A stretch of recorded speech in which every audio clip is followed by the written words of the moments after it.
So finally, we got the S22 Ultra in the building. I've been waiting for this for a while now.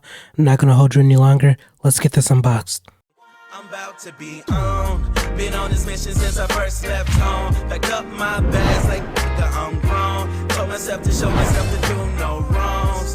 Like I'm about to be on. Been on this mission since I first left home. Packed up my bags like I'm grown.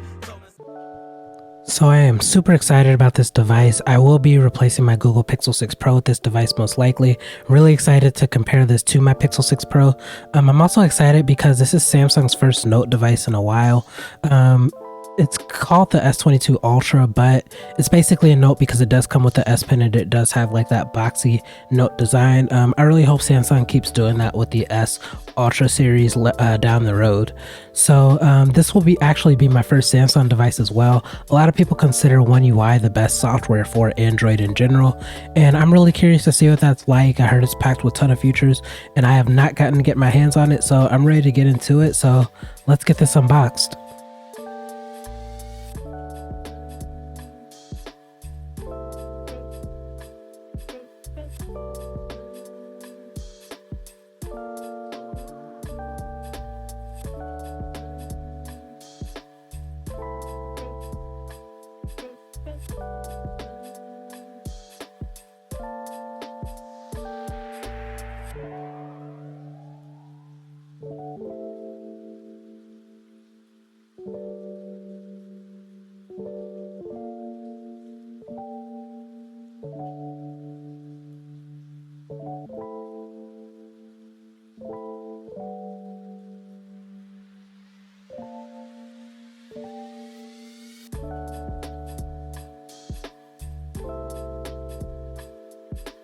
Okay, so as you guys know, a lot of phone companies are not putting a charger brick in the box anymore. So basically you only get a few instruction manuals. You do get a USB-C to USB-C cable as well. And then you get your phone. So as you can see, I chose the white version of this. There were 4 colors, like on Samsung's website, like 4 original colors, and then they gave a few extra colors. I chose the white just because I just really like the way the white looks with the silver accents. So all of the edges on here are silver. So while we're at it, let's just go over button placement as well. So up top, you don't have anything but a microphone. Up bottom, you have the USB-C spot, you have a speaker grill, looks like a SIM card spot, and the S Pen spot. So I'll show you how the S Pen works in a minute. Then on the right side, you actually get, looks like that's some sort of spot for a band or something. That might be a 5G band towards the bottom.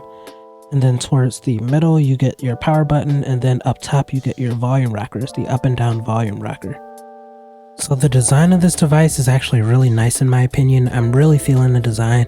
I really like the camera bumps. I didn't think I would, but I really like how they look and feel in person. Just how flush they are with the phone. Don't really get too much of a bump, you just get your cameras.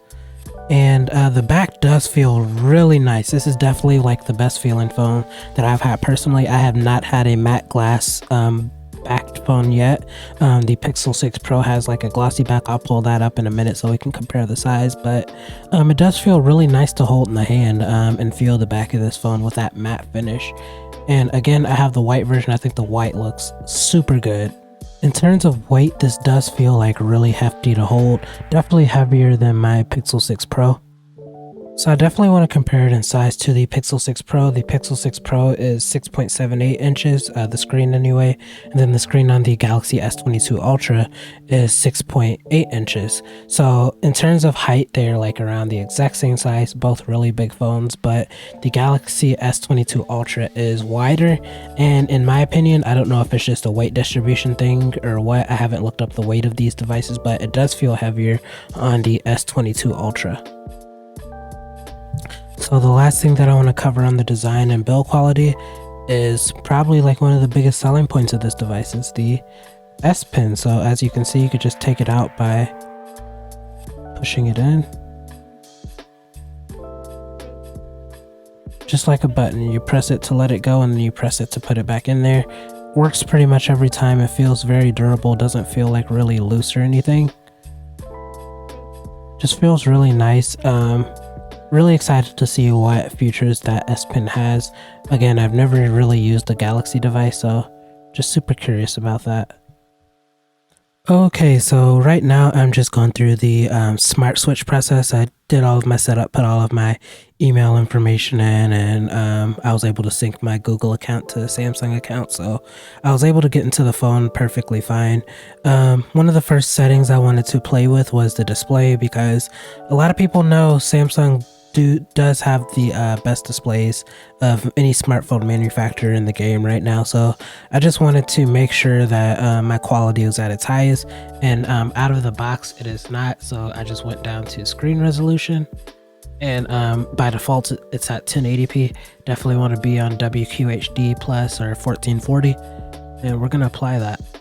So I just took out the S Pen for the first time, and it looks like it gives you some of the features that it comes with. So right now it just says Smart Select, so you're able to, looks like, take parts of the phone screen out, just like a screenshot, but you can select certain parts. You can translate by highlighting with the S Pen. S Pen to text. Probably going to be using that sometimes. Air actions. Oh, so this is just like using your S Pen as a phone shutter, so you could just stand a distance away, still use your S Pen as a phone shutter. I like that a lot. And yeah, this is all of the major ones they're highlighting. I believe there's a lot more you can do with the S Pen. I'll try to make a video on that later.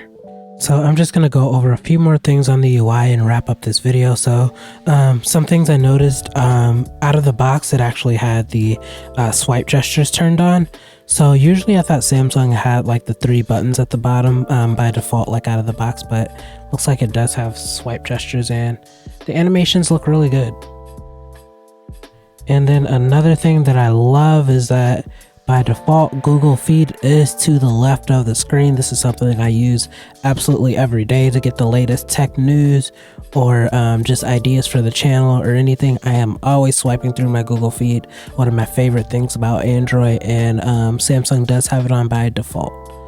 So I'm going to wrap up this video. I'm going to be doing a case video immediately after this because I need a case on this ASAP. I do not like how the cameras just like sit on your desk when you have it on its back like that.